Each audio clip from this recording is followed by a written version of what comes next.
144 TDP contest చేస్తుంది, 17 ఎంపీలు. 139 టికెట్లు ఇచ్చారు, ఇంకో 5 టికెట్లు ఇవ్వాలి. 17లో 13 ఎంపీలు ఇచ్చారు, ఇంకా 4 టికెట్లు ఇవ్వాలి. అంటే 9 మంది అభ్యర్థిత్వాన్ని చంద్రబాబు నాయుడు గారు ఖరారు చేయాల్సి ఉంది. ఆయన పని అయిపోయింది. ఇప్పుడు ఆయన కాన్సన్ట్రేషన్ అంతా బీజేపీ ఎంపీలు ఎవరెవరిని పెట్టాలనేది కాన్సన్ట్రేట్ చేసి దాని మీద కసరత్తు చేస్తున్నారట.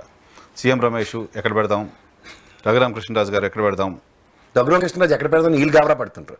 బీజేపీ వాళ్ళు ఏం గాబరా పడట్లేదు. ఇప్పుడు ఆయన బీజేపీ నుంచి కంటెస్ట్ చేయాలి. నరసాపురం ఆబ్వియస్లీ ఇవ్వట్లేదు, గెట్ అవుట్ అని చెప్పారు. ఇప్పుడు సోమవీర్రాజు గారు కంటెస్ట్ చేద్దాం అనుకున్న రాజమండ్రి పురంధేశ్వర గారికి వెళ్తుందంట.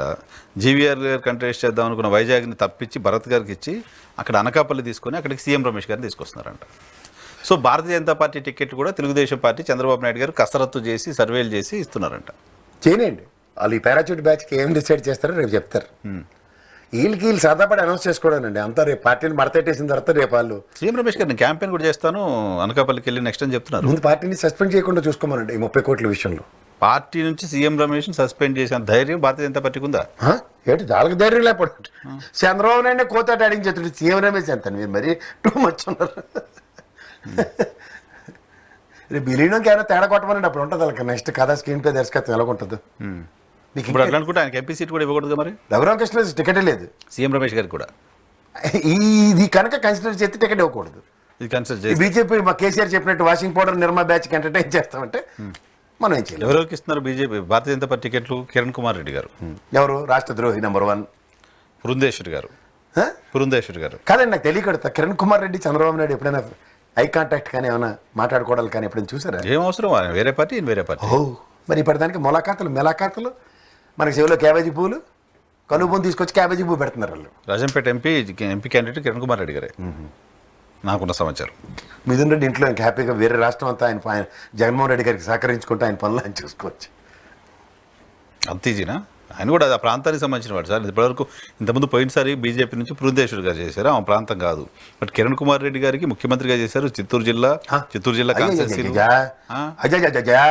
మా కిరణ్ కుమార్ రెడ్డి గురించి మీరే చెప్పాలి. అరే హరీష్ రావు గారు వీళ్ళంతా ఏం చెప్పారు? చిత్తూరు జిల్లాకు 4,000 కోట్ల మంచి నెలకు తీసిపోతున్నాడు, దోపిడీ చేస్తున్నాడు అంటే. సరే చిత్తూరు జిల్లాకి అయితే బాగా చేసినట్టే కదా. చేసినట్టేనా? మరి చేస్తే మరి ఏమైంది? ఆ రోజున్న ఎమోషన్ వేరు, ఇప్పుడు వేరు కదా. ఏం ఎమోషన్? 10 ఏళ్ళు ఉంటుంది ఎమోషన్.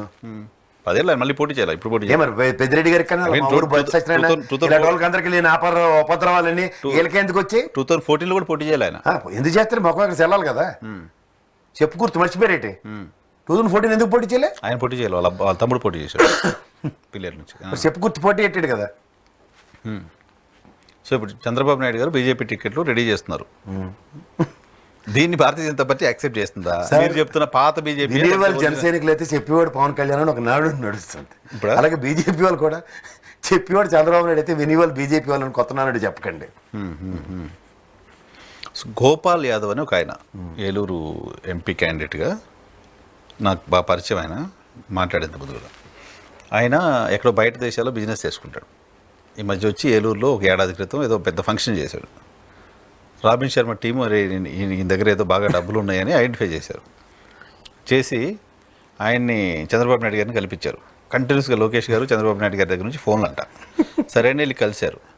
వెళ్ళి కలిస్తే మొన్న ప్రాజెక్టు సందర్శన చేస్తున్నారు చంద్రబాబు నాయుడు. నంద్యాలలో అరెస్ట్ అయ్యారు కదా, దానికంటే ముందు పిలిచి చంద్రబాబు నాయుడు గారు బస్సులో కూర్చోబెట్టుకొని ఎంపీ సీటా ఎమ్మెల్యే సీటా రెండింటిలో ఏదో ఒకటి నీకు పక్కా వెళ్ళి పని చేసుకొని చెప్పారు. ఏడాది కాలంగా ఆయన విపరీతంగా డబ్బులు ఖర్చు పెట్టుకుని అసలు ఏలూరు పార్లమెంట్లో తెలుగుదేశం పార్టీ వాళ్ళంతా నిద్రపోతుంటే లేపి ఆయన కార్యక్రమాలు అవి చేసుకుంటున్నారు. భారీగా డబ్బులు ఖర్చు పెట్టాడు.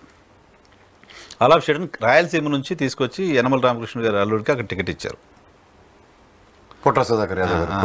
టికెట్ ఇస్తున్న విషయం కూడా గోపాల్ యాదవ్ కనీసం సమాచారం కూడా లేదు. అంతకుముందే ఫోన్లు చేసి బస్సులో పిలిపించి రాయలసీమ పిలిపించి డబ్బులు ఖర్చు పెట్టి అదో ఏదో టికెట్ ఇస్తా అని చెప్పి ఇప్పుడు నీకు టికెట్ ఇవ్వలేకపోతున్నావు అని కనీసం ఫోన్ కాల్ కూడా చేయలేదంట ఆయనకి. దీనికే బాధపడుతున్నారా? పార్టీకి 20-30 ఏళ్ళు బట్టి సేవ చేస్తున్న కర్నూలు జిల్లాకు సంబంధించిన ఒక వ్యక్తి ఇన్ఛార్జికి అది టికెట్ లేకుండా ఇంకోటికి టికెట్ ఇస్తే సూసైడ్ అటెంప్ట్ చేసుకున్నాడు అతను. కనీసం తండ్రి కొడుకులు పరామర్శ కాదు కదా, ఫోన్ కాల్ కూడా చేయలే. తిక్కారెడ్డి గారు మంత్రాలయం వాళ్ళతో కంపేర్ చేస్తే యాదవ్ గారు ఇంకా సురక్షితంగా ఉన్నట్టు లెక్క. ఏరు దాటిన తర్వాత బోడిమల్ల సిద్ధాంతం కనిపెట్టిన చంద్రబాబు నాయుడికి కానీ బీసీల పార్టీ కదా సార్. బీసీల పార్టీ యాదవ్ కమ్యూనిటీ అయినా ఇప్పుడు ఉమ్మగారి టికెట్ లేకపోతే కనీసం మాట్లాడారని ఉంది. ఆలపాటి రాజా గారు టికెట్ లేకపోతే కనీసం మాట్లాడారని ఉంది. ఏం మాడితే వాళ్ళ ఆయన భావోద్వేగానికి గురైంది చూడండి ఒకసారి. సరే నీకు కనీసం అడ్రస్ వేసారు, కనీసం మాట్లాడడానికి కూడా పనికిరారు వీళ్ళు. ఫోన్ చేసి నీకు టికెట్ ఇవ్వట్లేదురా బాబు అని చెప్పడానికి కూడా పనికిరారా? పనికిరారు సార్, అనర్హులు వీళ్ళు. బీసీలు అనర్హులు. బీసీల పార్టీ కదా సార్ తెలుగుదేశం పార్టీ. చెప్పడానికి ఏముంది, మా తాతలు నేతలు దగ్గర మా మూతులు వాసన చూడని చెప్పినట్టే ఉంటుంది. సో ఏంటి ఇప్పుడు ఆలపాటి రాజా గారు ఉమ్మ గారు వీళ్ళకి సంబంధించి ఏమంటే సార్ ఇండిపెండెంట్గా చాలు, వాళ్ళకున్న దమ్ము ధైర్యం. లేకపోతే బోడి ప్రసాద్ లాగా చంద్రబాబు బొమ్మ పెట్టుకుని మా అమ్మ అయితే ఎరుబగులుడు చంద్రబాబు నాయుడు తెలుగుదేశం వదలడు, కానీ ఇండిపెండెంట్కి చంద్రబాబు నాయుడు బొమ్మ పెట్టుకుని నిలబడమంటే. నిన్న ఎక్కడో ప్రెస్ మీట్ పెడితే ఉమా గారు ఈ టికెట్ గురించి ఏదో మాట్లాడతారేమో అనుకున్నారు. ఆయన ప్రెస్ మీట్ పెట్టి డ్రగ్స్ కేసులో వైఎస్ఆర్ కాంగ్రెస్ పార్టీ వాళ్ళు ఉన్నారు. అక్కడ కుర్చీ ప్రభావం ఉందండి. ఆ ప్రెస్ మీట్ కుర్చీ అని ఉంటారు తెలుగుదేశంలో, కుర్చీలు ఆట ఆడినట్టు ఆడుకుంటూ ఉంటారు. దానికోసం కుర్చీలు ఎవరు కూర్చుని అట్లా మాట్లాడతారు, వెంటనే పరకాయ ప్రవేశం చేస్తారు. జనరల్ స్క్రిప్ట్ ఒకటి ఉంటుంది, జగన్మోహన్ రెడ్డి రాక్షస పాలన, ఆ సైకాలజీ వర్డ్స్ అవన్నీ వాడేసి అదంతా అవ్యాసం అయిపోయిన తర్వాత ఆ పాయింట్ ఒకటి చెప్పేసి వెళ్ళిపోవడమే. ఆ కుర్చీ